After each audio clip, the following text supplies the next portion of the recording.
তোমরা স্ক্রিন দেখতে পাচ্ছ আর আমার গলা শুনতে পাচ্ছ, তাই তো? স্ক্রিনে একটা মেশিন দেখতে পাচ্ছ আর আমার গলা শুনতে পাচ্ছ। কেউ একজন কনফার্ম করো। হ্যাঁ স্যার, শুনতে পাচ্ছি। ওকে, নাও we are going to learn the most difficult topic.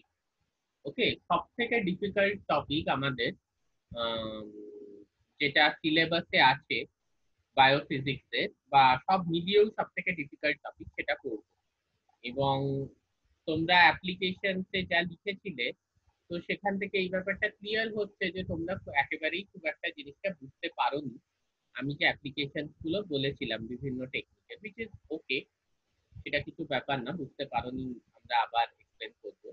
And I was like very much apprehensive যে আমি কোথা থেকে শুরু করবো, because this X-ray diffraction it's a very very difficult topic. আমি এর আগে একটা ক্লাস নিয়েছিলাম এক্স-রে কিভাবে জেনারেট হয় এক্সেট্রা এক্সেট্রা। আমি জানি না তোমরা কতটা বুঝতে পেরেছো। তো তাই জন্য আজকে আমরা একটু রিভার্স অ্যাপ্রোচে করব, হ্যাঁ, যাতে একটু ব্যাপারটা একটা মিনিমাম ইন্টারেস্ট আছে এবং তোমরা বুঝতে পারো, রাইট? তো anyway, let us start with this. Doctor Rakesh চ্যাটার্জির লেকচারটা শোনার আগে একটু এই জিনিসগুলো বুঝে নিলে তোমাদের ওই লেকচার গুলো বুঝতে অনেক ইজিয়ার হবে। কারণ এক্স-রে ডিফ্রাকশন থেকে কিন্তু প্রচুর কোয়েশ্চেন আসবে। ওকে, ফার্স্ট হচ্ছে যে এই যে এক্স-রে ডিফ্রাকশন, যেটা যে টেকনিকটা আমরা ব্যবহার করছি to determine the structure of macromolecules like DNA, protein, or of small molecules like different inorganic and organic salts, or of like protein drug in a combinatorial fashion. এই ধরনের মলিকিউলস এর structure ডিটারমিনেশনের জন্য আমরা এক্স-রে ব্যবহার করে থাকি, ঠিক আছে? আর এক্স-রে কিসে ব্যবহার হয়ে থাকে? হু উইল টেল মি যে তোমার তোমার জীবনে এক্স-রে ব্যবহার হয়েছে এমন কোনো ঘটনা বা এমন কিছু আমাকে কেউ বলতে পারো? Any one of you? কেউ জানে কারোর জীবনে এক্স-রে ব্যবহার হয়নি? সাইলা, আছো? সাইলা,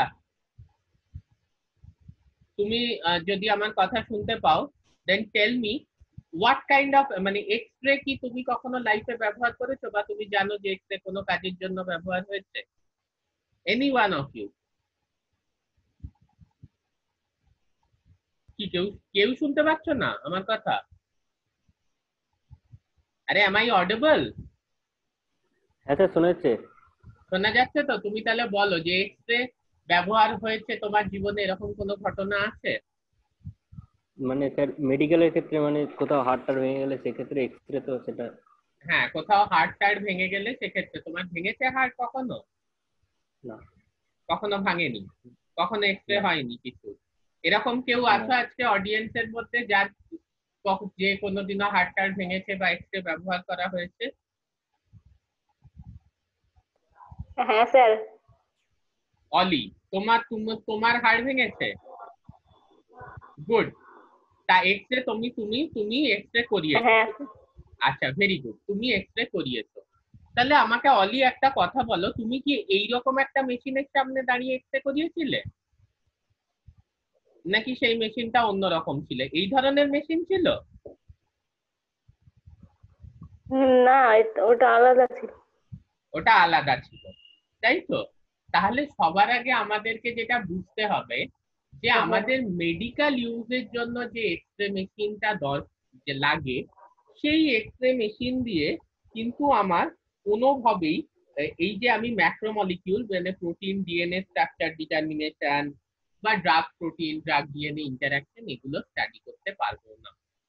দুটো এক্স-রে কমপ্লিটলি ডিফারেন্ট। ওটা কিন্তু এই ধরনের কোনো মেশিন ছিল না। এখানে তোমরা দেখতে পাচ্ছ সবাই এই অরেঞ্জ কালারে, এই এই এই এই অরেঞ্জ বলছি, সরি পিঙ্ক, গোলাপি রঙের এইখান দিয়ে এক্স-রেটা আসছে, ঠিক আছে? আর এই যে ক্রিস্টালটা, এইটা ধরে নাও গিয়ে হচ্ছে মানুষ। মানুষের যখন এক্স-রে হচ্ছে তখন মানুষই হচ্ছে এই ক্রিস্টালটা এখানে দাঁড়িয়ে রয়েছে। এক্স-রেটা এই ক্রিস্টাল এর উপর দিয়ে পাস করছে। প্লিজ একটু কালচারটাকে তোমরা সবাই ফলো করবে। এক্স-রেটা এই জায়গাটা দিয়ে আসছে, এই ক্রিস্টালটা মানে এখানে মানুষ যার হার্ট ইয়ে হবে সে দাঁড়িয়ে আছে, এখান দিয়ে পাস করছে, তারপরে এটা হচ্ছে গিয়ে ডিটেক্টর। ঠিক আছে, ওখানে কোনো ডিটেক্টর থাকে? যেখানে এক্স রে করিয়েছিলে সেখানে কোনো ডিটেক্টর ছিল? মানে তোমার পেছনে একটা বড় স্ক্রিন ছিল না, ছিল তো? সেটা যদি না থাকে তাহলে এক্স রে প্লেটটা হ্যাঁ পেলে স্যার। কি করে? ছিল, হ্যাঁ হ্যাঁ। তাহলে সেইটাই যদি না থাকে তাহলে এক্স রে প্লেটটা পেতে না, তাহলে সেই স্ক্রিনটা ছিল। Very good. তো এখানেও সেই সেম ব্যাপারটা হচ্ছে যে এক্স রেটা পাস করছে এবং এইটা হচ্ছে গিয়ে ডিটেক্টর, এখানে গিয়ে এক্স রেটা পড়ছে। ওকে, আচ্ছা। কিন্তু আবার অনেক জিনিস আছে, এইগুলো তো আমরা জানি, আমরা দাঁড়িয়েছি, আমাদের পেছনে একটা স্ক্রিন, সামনে থেকে এক্স রে এসেছে, এটা আমাদের থ্রু দিয়ে পাস করেছে, গিয়ে স্ক্রিনে পড়েছে। খুব ভালো কথা। তাহলে এখানে কিছু এক্সট্রা জিনিস আছে। এক্সট্রা জিনিস জানে কি? এখানে আমরা দেখতে পাচ্ছি N2 stream. What is this N2 stream? N2 টা কি? কেউ জানে না N2 কি? না, হ্যাঁ বলো। কোন স্যার? নাইট্রোজেনের N2 না কোন? হ্যাঁ হ্যাঁ, নাইট্রোজেনের N2। Very good. তাহলে এইখানে দেখা যাচ্ছে একটা নাইট্রোজেনের স্ট্রিম, মানে নাইট্রোজেন গ্যাস খুব লো টেম্পারেচারে এখান দিয়ে বেরোচ্ছে। এটার কিসের দরকার? এটা তো ছিল না আমাদের এক্সপ্রেস সময়। আরেকটা হচ্ছে এই যে গনিওমিটার। হ্যাঁ, এই যে যেটার ওপর ধরো অলি দাঁড়িয়ে আছে এক্সপ্রেস জন্য, এই জিনিসটাকে বলা হচ্ছে গনিওমিটার। ক্রায়োলুপ কি বাদ দাও আপাতত। এই জিনিসটা ঘোরে, এই জিনিসটা ঘোরে। এই দুটো জিনিসের কি দরকার আমরা যদি একটু বোঝার চেষ্টা করি। ঠিক আছে, এখানে দেখো খুব ইজিলি আমরা বুঝতে পারবো যে এই যে এক্স রেটা যেটা আসছে এবং পাস করছে, দুটো ডিফারেন্স বুঝতে হবে। একটা হচ্ছে আমার যখন এক্স রে হচ্ছে, I am a strong creature. হ্যাঁ, আমি স্ট্রং, রক্ত মাংসের শরীর, ভেতরে হাড় আছে। কিন্তু এখানে এই যে ক্রিস্টালটা, এটা কিসের? ধরো নুনের ক্রিস্টাল কিংবা চিনির ক্রিস্টাল। ঠিক আছে, আচ্ছা কে আমাকে বলবে এখানে কে রান্না রান্না রান্না কে করতে পারে?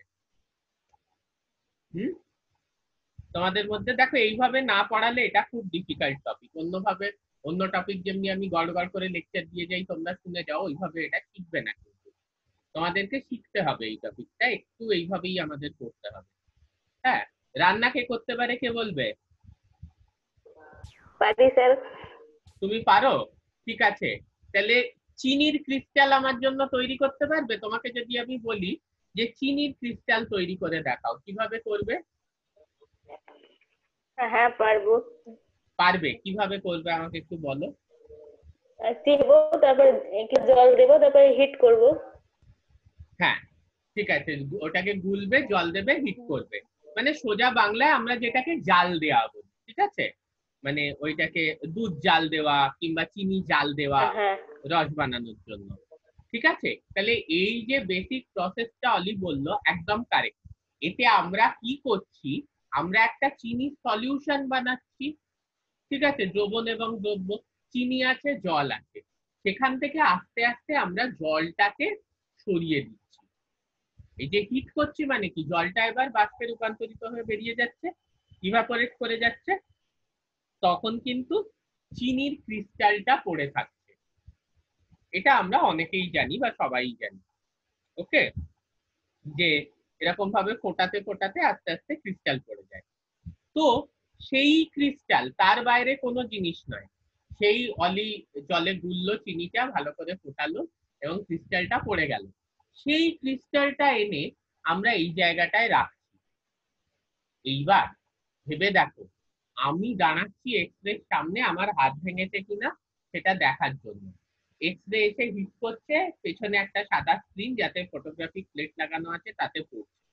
সেই আমার হাতের স্ট্রেংথ আর ওই যে অলি চিনির ক্রিস্টাল বানালো সেটার স্ট্রেংথ দুটো কি এক হবে? তাহলে এই যে এক্স রেটা, এটা আমরা জানি যে কতটা হাই পাওয়ার একটা একটা রেডিয়েশন। এর এনার্জি বা ওয়েভলেংথ ইত্যাদি সম্পর্কে কারোর কোনো আইডিয়া আছে? আমি কিন্তু লাস্ট ক্লাসে পড়িয়েছিলাম। এনিওয়ান? এবার অলি বাদে অন্য কেউ, কারোর কোনো আইডিয়া এই এক্স রের এনার্জি কিরকম বা ওয়েভলেংথ বা ফ্রিকোয়েন্সি, মানে এক্সাক্ট ভ্যালু বলতে হবে না, বেশি কম কিরকম একটু যদি কেউ বলতে পারো। মানে আমার লাস্ট এক্স রে ডিফ্র্যাকশনের ভিডিওটা কেউই দেখোনি। এনিওয়ান হ্যাভিং এনি আইডিয়া বলো।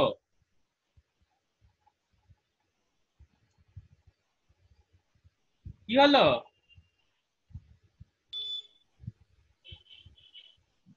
Sir, 10 to the power minus 7 to 10 to the power minus 10. 10 to the power minus 7 to 10 to the power minus 10 কি, কোন জিনিসটা? Sir, accelerator ইয়েটা স্যার কি এক্স রে কি 10 to the power minus 7 to minus 10 টা কি? 10 to the power minus 7 to minus 10 তুমি একটা ভ্যালু বলবে, ঠিক আছে? What is that? What is মানে সেটা কি জিনিস? মিটার, কিলোমিটার, ডেসিমিটার, সেটা কি? ওটা লেন্থ, ব্রেথ, হাইট, কোন জিনিসটা? এক্স এর কি? Sir wavelength, wavelength. 10 nanometre wavelength. আচ্ছা, 10 ন্যানোমিটার থেকে ওয়েভলেংথ শুরু হচ্ছে, ঠিক আছে? 10 ন্যানোমিটার মানে হচ্ছে 10 to the power minus 8 metre, ঠিক আছে? নিয়ে ও যেটা বলছে 10 টু দি পাওয়ার মাইনাস 10 মানে অ্যামস্ট্রং লেভেলে, সেটা ভুল বলেনি, ঠিক আছে, আমি মেনে নিচ্ছি। ওয়েভলেংথটা ওই রেঞ্জেই এসছে, তাহলে ওই লেংথে যদি ওয়েভলেংথ হয় তাহলে সেই ইলেকট্রোম্যাগনেটিক রেডিয়েশনটার এনার্জি বেশি হবে না কম হবে?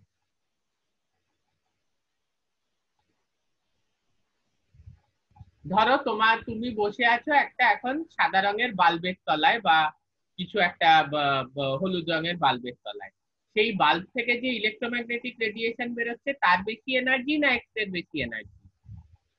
এক্স রে এনার্জি বেশি। এক্স এর এনার্জি বেশি, শিওর তো? তার হ্যাঁ, আর নেক্সট যেটা প্রশ্ন সেটা হচ্ছে যে ওয়েভলেংথটা কার কম, মানে এক্স এর ওয়েভলেংথ কম নাকি আমাদের ভিজিবল লাইট যে হলুদ আলোটা বেরোচ্ছে সেটার ওয়েভলেংথ কম?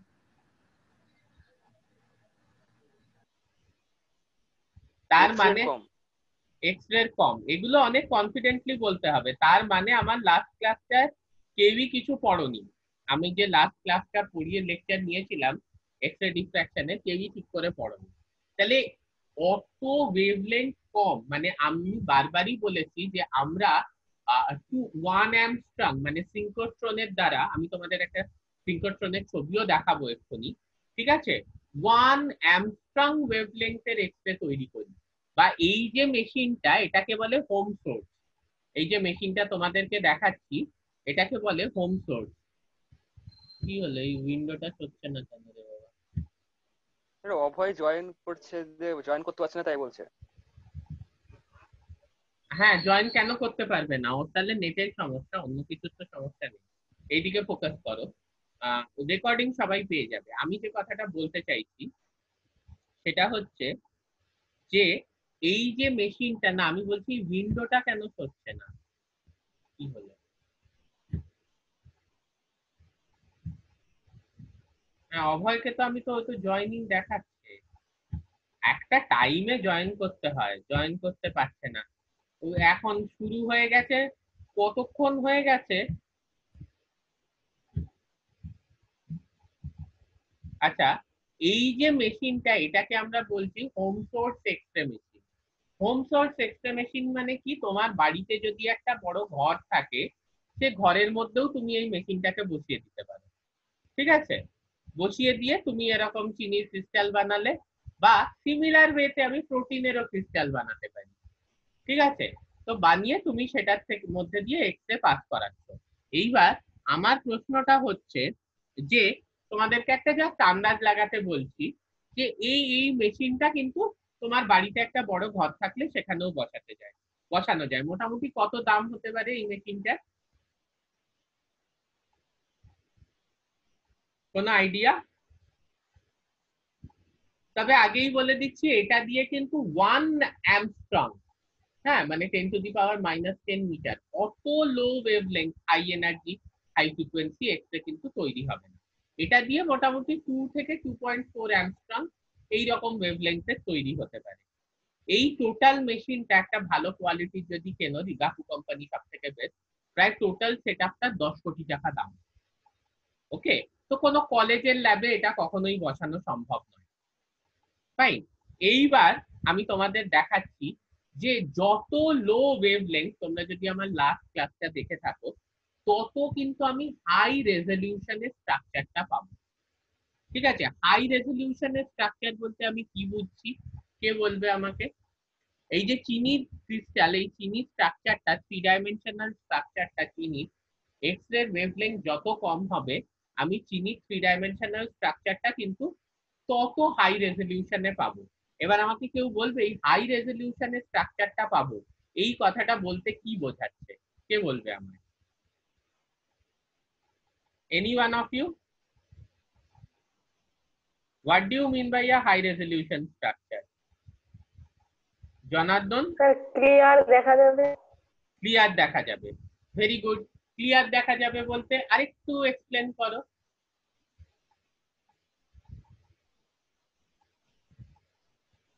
আরেকটু বলতে পারবে ক্লিয়ার মানে কি রকম? তোমাকে যদি আমি বলি যে রেজলিউশন, এই কথাটার মানে কি? ছোটবেলা থেকে আমরা পড়ে আসছি, আর তোমাদের জন্য তো এটা ভীষণ ইম্পর্টেন্ট। কেন কেন ইম্পর্টেন্ট তোমাদের জন্য এটা অলি, রেজলিউশনটা? হ্যাঁ, যে মোবাইলটা যেটা কিনতে হবে সবার আগে, হ্যাঁ হ্যাঁ মোবাইলটা যেটা কিনতে হবে সবার আগে দেখতে হবে যে ক্যামেরাটার রেজলিউশন কেমন, সেটাই তো? ক্যামেরাটার রেজলিউশন কেমন, কত মেগাপিক্সেল ক্যামেরা, ইত্যাদি ইত্যাদি। তো তোমাকে যদি আমি জিজ্ঞেস করি ক্লিয়ার দেখা যাবে, কথাটা তুমি একদম ঠিক বলেছো। আরেকটু যদি জিজ্ঞেস করি যে তোমাকে যদি কেউ বলে যে রেজলিউশন, খুব ভালো রেজলিউশন, এর ক্যামেরার খুব ভালো রেজলিউশন, এই কথাটার মানে কি? What is the meaning of this? কে বলবে আমার? ক্লিয়ার দেখা যাবে থেকেও যেটা বড় কথা, যে দুটো ক্ষুদ্রাতি ক্ষুদ্র বস্তুকে আলাদা হিসেবে বোঝা যাবে। আবার বলছি, দুটো ক্ষুদ্রাতি ক্ষুদ্র বস্তুকে আলাদা বোঝা যাবে। Resolution or the resolving power is the power of an instrument to distinguish two minute particles separated by a minute distance. This is the concept of resolving power. ঠিক আছে, তাহলে এক্স রে ওয়েভলেংথটা যত কম থাকবে তত কিন্তু রেজলিউশন ভালো হবে গিয়ে হচ্ছে তোমার স্ট্রাকচারটায়, মানে তুমি যে চিনির যে 3 ডাইমেনশনাল স্ট্রাকচারটা পাচ্ছ সেটা রেজলিউশনটা কিন্তু তত ভালো হবে। ওকে, তাহলে এইটা হচ্ছে হোম সোর্স, মানে তোমাদের কারুর একটা বাড়ির মধ্যে আমি বসিয়ে দিলাম, ঠিক আছে? কিন্তু এখানে কিন্তু 2 অ্যাংস্ট্রম এর নিচে ওয়েভলেংথ নামানো যাচ্ছে না, ফলে অত ক্লিয়ার স্ট্রাকচার আমি পাবো না। এর থেকেও যদি ওয়েভলেংথ বা তরঙ্গ দৈর্ঘ্য আরো কম বা এনার্জি এবং ফ্রিকোয়েন্সি আরো বেশি এক্সরে তৈরি করতে হয়, আমি তোমাদের একটা জিনিস দেখাচ্ছি, দেখো সেইটা দিয়ে আমরা তৈরি করতে পারবো। এই ছবিগুলো দেখে ভয় পেও না, এগুলো সব বোঝা যাবে, আমাদের কোনো ব্যাপার নয়। এই জিনিসটা, এটা কি বলতো? এটা কি কেউ দেখে বুঝতে পারছো না? কে বলবে এটা কি? যা মনে আসছে। অলি? স্যার কিছু বুঝতে পারছি না। হ্যাঁ, বুঝতে পারছো না? এখানে গাছপালা, এটা একটা বাড়ি, আর এছাড়া কি? এই বাড়ির মধ্যে এই যে জিনিসটা আছে এটাকে বলে গিয়ে হচ্ছে, বাড়ি মানে আমাদের বাড়ি না, এটা একটা বিশাল বড় রিসার্চ ইনস্টিটিউট। ধরো এই যে টোটাল জায়গাটা আছে এর মধ্যে গোটা 10 শ্রীপদ সিং কলেজ ঢুকে যাবে, ঠিক আছে?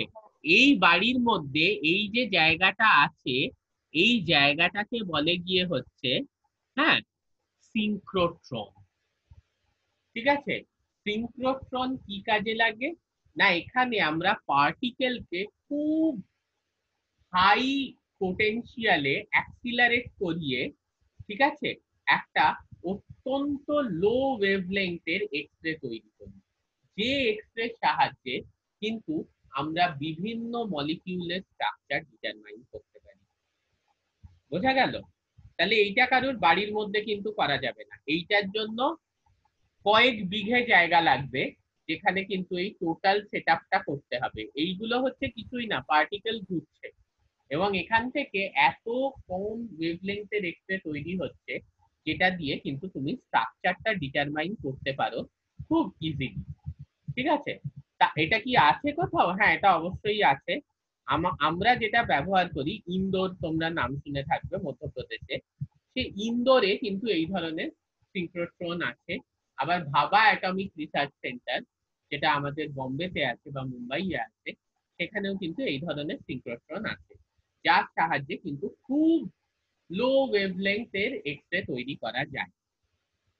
অনেকেই এখানে এসে জয়েন করেছো, আমি একটা কথা আবার রিপিট করে দিই, যেটা আমি ক্লাসের শুরুতে বলছিলাম, যে আমি এমএসসি বায়োটেকনোলজি এন্ট্রান্স গ্রুপে একটা লিংক দিয়েছিলাম।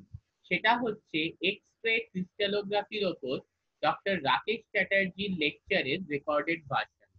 আই উড রেকমেন্ড, যে আমি এই উইকটা একটু ব্যস্ত থাকবো, তো তোমরা এই বৃহস্পতি শুক্রবার করে যেদিন লকডাউন, তোমরা বসে অ্যাটলিস্ট ওই লেকচারটাকে 5 বার শুনবে, 5 টাইম। কারণ তোমাদের কোর্সে একটা বিশাল পোর্শন কিন্তু এক্সরে ডিফ্র্যাকশন আছে, and that is probably the best possible lecture. তো ওই লেকচারটা লিংক আমি দিয়ে দিয়েছি। এরকম কেউ আছো এই গ্রুপে? নেই? সবাই আছো তো এই গ্রুপে? স্যার কোন গ্রুপে? MSc biotechnology entrance. তুমি লিংকটা খুলেও দেখোনি? এই তো সপ্তর্ষি জনার্দন এরা বললো যে হ্যাঁ ওরা চালিয়ে দেখেছে। নিজের বন্ধুদের থেকে জেনে নেবে। তুমি নেই এমএসসি বায়োটেকনোলজি এন্ট্রান্স গ্রুপে? না sir.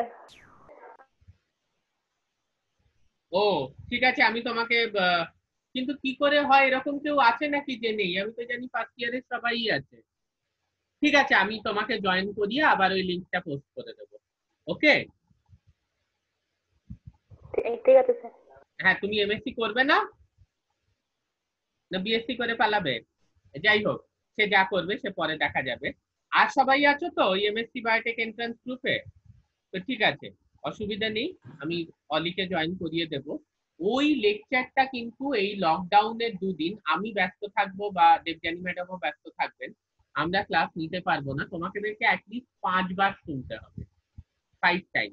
And I would insist যে তোমরা যেন, আমি যে বায়ো ফার্টিলাইজার আর ভ্যাম এই দুটো নোট দিয়েছিলাম, ঠিক আছে? ও যাই হোক, ওই নিয়ে আমি পরে কথা বলবো, এখন বাদ দাও। এখন আমরা এতে ফোকাস করি।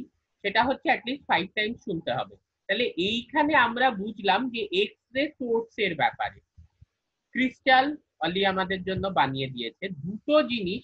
আর এটা হচ্ছে ডিটেক্টর। ডিটেক্টর মানে হচ্ছে সেই বিখ্যাত এক্স-রে প্লেট গুলো, যেগুলো নিয়ে আমরা ছোটবেলা থেকে খেলা করে বেড়াতাম। মানে বাড়িতে কারোর হাড় ভেঙেছে, তারপর পুরনো হয়ে গেল, তারপর ওই এক্স-রে প্লেটের খুব চাহিদা ছিল, কারণ আমরা জানি এটা সবাই আমরা করেছি ছোটবেলায়, ছাদে উঠে ওই এক্স-রে প্লেট দিয়ে সূর্য দেখা। Okay, this is a very common game. এখন অবশ্য সবাই মোবাইলে গেম খেলে। যাই হোক, বাদ দাও। যেটা হচ্ছে যে এই যে নাইট্রোজেন সোর্সটা, এন্ড নাইট্রোজেন বলতে এটা কিন্তু লিকুইড নাইট্রোজেন। লিকুইড নাইট্রোজেন কেউ দেখেছো? কত টেম্পারেচার হয় কে বলবে? -192। কাছাকাছি। ওকে, তাই ধরে নিলাম -196, 192, ইটস ওকে। এই -192 টেম্পারেচারের লিকুইড নাইট্রোজেন, মানে তখন তার লিকুইড ফর্মে থাকে না, এরকম সাদা সাদা ধোঁয়া থাকে। কেউ যদি দেখে থাকো সে দেখবে। তাহলে এই সাদা সাদা ধোঁয়া এসে কিন্তু এইটার উপর পড়ছে। হুম, কেন? তার কারণ হচ্ছে যে অত হাই এনার্জির এক্সরে যখন গিয়ে স্ট্রাইক করছে ক্রিস্টালটাকে, তখন ক্রিস্টালটা মারাত্মক গরম হয়ে যাচ্ছে। ঠিক আছে? এইবার কি হবে, ওটা তো চিনির ক্রিস্টাল, ওটা গলে যাবে। অত হাই এনার্জি এক্সরে কনস্ট্যান্টলি গিয়ে লাগতে থাকলে ওটা গলে যাবে। তুমি যদি সূর্যের আলোতেই রেখে দাও তাহলেই কি হবে, আস্তে আস্তে গলে যাবে।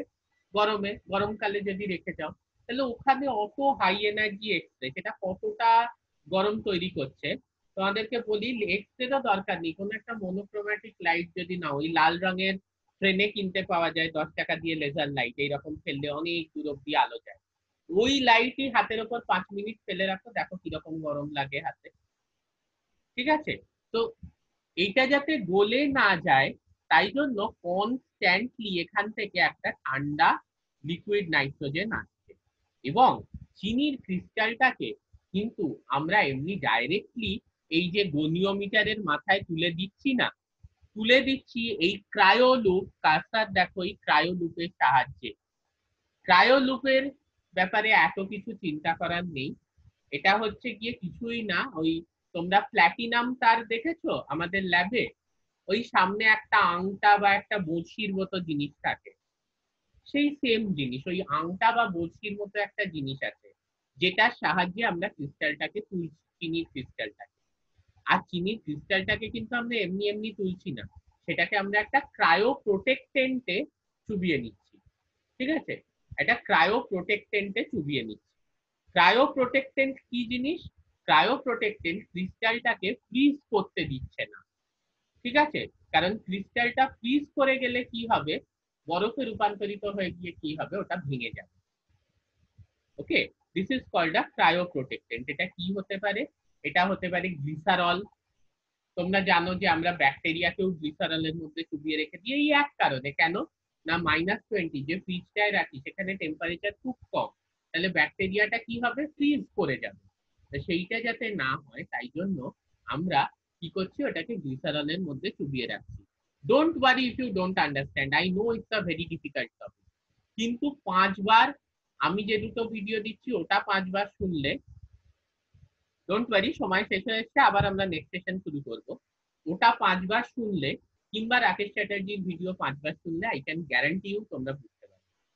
এই জিনিসটা বোঝার চেষ্টা করো যে এখানে ক্রিস্টালটাকে কিন্তু আমাদেরকে ঠান্ডা রাখতে হবে, অথচ ক্রিস্টালটা যাতে বরফে রূপান্তরিত না হয়ে যায় সেটাও আমাদের দেখতে হবে।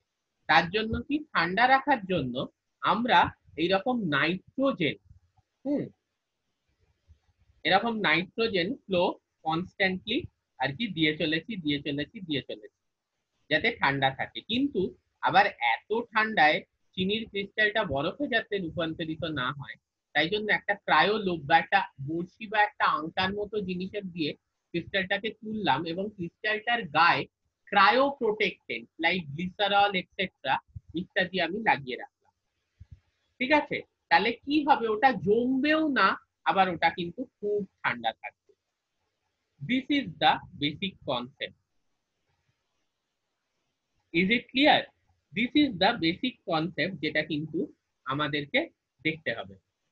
অ্যান্ড ওয়ান মোর থিং যেটা আমি তোমাদের দেখার কথা বলবো, সেটা হচ্ছে গিয়ে যে এই যে গনিওমিটার, এখানে তোমরা অনেকেই কনফিউজ হচ্ছে, কি স্যার এই যে কাই, তারপরে এই যে পাই, মানে এই যে গনিওমিটার যেটার উপর ক্রিস্টালটাকে আমরা রেখেছি, এই যে জিনিসটা, কার্সারটা দেখো, এই জিনিসটা ঘুরতে পারে 360 ডিগ্রি, পুরো গোল গোল নাগরদোলার মতো ঘুরতে পারে।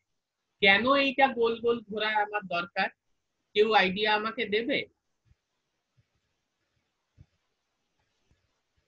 আমরা এক্স রে ডিফ্রাকশনের সাহায্যে, হ্যাঁ বলো, কি কিছু বলছিল? সম্ভবত ওই যে লিকুইড নাইট্রোজেনটা ক্রিস্টালের উপর ক্রমাগত আসছে, হ্যাঁ, এবার সম্ভবত ওই যে আমি এক্স রে রেস্ট্রিটা ক্রিস্টালের উপর দিয়ে যখন আমরা রিফ্লেকশন হবে, আচ্ছা, সেই রিফ্লেকশন বাধা পেতে পারে, সেজন্য 360 ডিগ্রি ঘুরলে জিনিসটা রিফ্লেকশন ভালো মতো হবে আরো। ওকে, আই এগ্রি।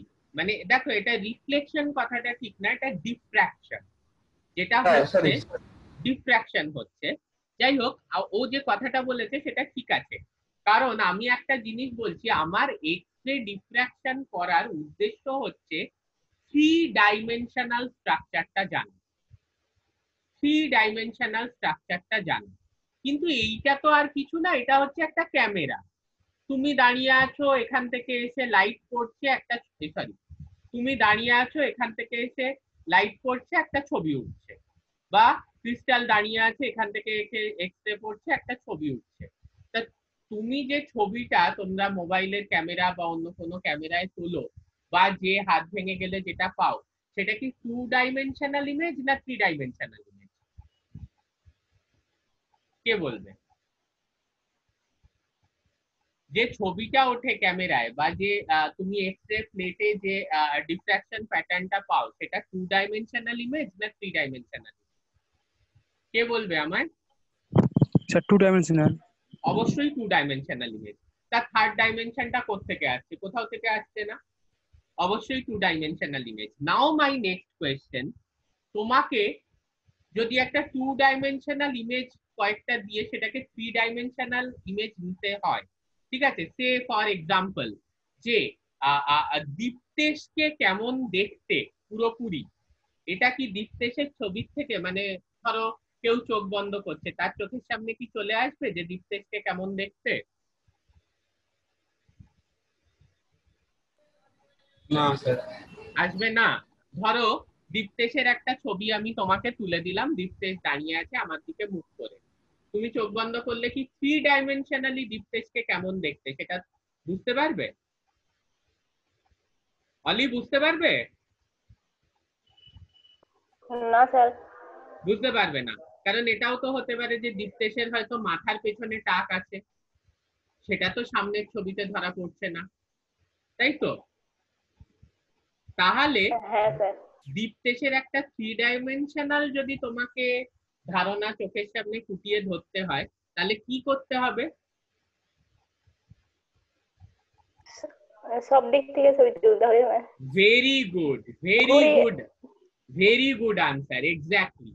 সব দিক থেকে ছবি তুলতে হবে ঘুরিয়ে, মানে ওর পেছন দিক থেকেও একটা ছবি তুললাম, সামনের দিক থেকেও একটা ছবি তুললাম, এই সাইড থেকেও তুললাম, ওই সাইড থেকেও তুললাম, এক্স্যাক্টলি। তাহলে একটা চিনির ক্রিস্টাল তুমি যদি একটা জায়গায় রাখো, very very good answer, absolutely. এইবার তো ক্লিয়ার হচ্ছে। তাহলে কি এইখান থেকে এক্সরেটা এসে পড়ছে, একটা ছবি উঠছে, কিন্তু সেটা তো একটা 2 ডাইমেনশনাল ছবি, সেখান থেকে তুমি 3 ডাইমেনশনাল স্ট্রাকচারটা কি করে পাবে? পাবে না। তাহলে কি করতে হবে? আমাকে ক্রিস্টালটা ঘোরাতে হবে। কিভাবে ঘোরাবো? না, এই যে গনিওমিটারটা আছে একটা গোল চাকতির মতো, এটাকে আমি 360 ডিগ্রি ঘোরাচ্ছি এবং প্রত্যেক 1 ডিগ্রিতে আমি একটা করে ছবি তুলছি। তাহলে আমি কটা ছবি তুলবো? আমি যদি 360 ডিগ্রি ঘোরাই এবং প্রত্যেক 1 ডিগ্রিতে একটা করে ছবি তুলি, তাহলে কটা ছবি তুলবো? কে বলবে? পুরস্কার দেবো তাকে।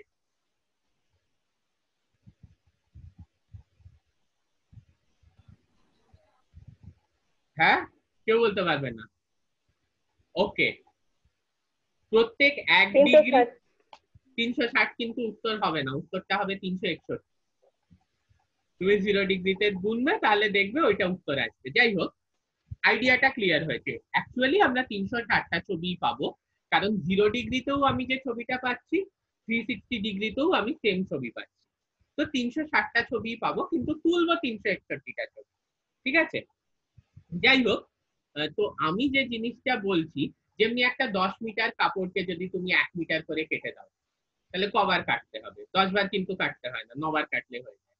তো সেই রকম ব্যাপার। যাই হোক, তো এইবারে তুমি যদি 360টা ছবি তোলো 1 মিটার একটু একটু ঘুরিয়ে, মানে দীপ্তেশ সোজা দাঁড়িয়ে আছে, একটু সাইড করলে একটা তুললে, আর একটু সাইড করলে একটা তুললে, এইভাবে দীপ্তেশকে ঘোরাতে ঘোরাতে ঘোরাতে ঘোরাতে ছবি তুললে, তাহলে পুরো দীপ্তেশকে কিরকম দেখতে ওই 360টা ছবিকে, হ্যাঁ, তুমি যখন একসাথে ইন্টিগ্রেট করবে, এক্স রে ক্রিস্টালোগ্রাফিতে আমরা এই কথাটা ইউজ করি, যখন ইন্টিগ্রেট করবে তখন কিন্তু দীপ্তেশের পুরো চেহারাটা ফুটে আসবে।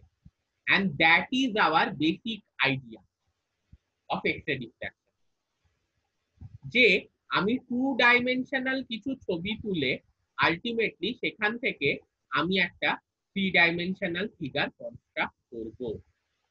ওকে, this class we end here. 10 minute পরে, মানে এই ভিডিওটা কনভার্ট হতে 10 মিনিট লাগবে, আমরা নেক্সট ক্লাসটা আবার স্টার্ট করছি। এখনই আমি তোমাদের কোনো কোয়েশ্চেন করতে বলছি না, তোমরা আগে ভিডিওটা 2-3 বার দেখে নাও, আমার আগের ভিডিওটাও দেখো, রাকেশের ভিডিওও দেখো, তারপরে কোয়েশ্চেন থাকবে অবশ্যই করতে বলবো। আর নোটস গুলো কিন্তু রয়েছে গুগল ক্লাসরুমে অন এক্স রে ডিফ্রাকশন, ঠিক আছে, ওই নোটস গুলো কিন্তু অবশ্যই পড়তে হবে, এক্সামে কিন্তু ওই নোটস থেকেই কোয়েশ্চেন আসবে। ওকে, উই এন্ড হিয়ার। আবার 10 মিনিট পর নেক্সট সেশন জয়েন করবে সবাই।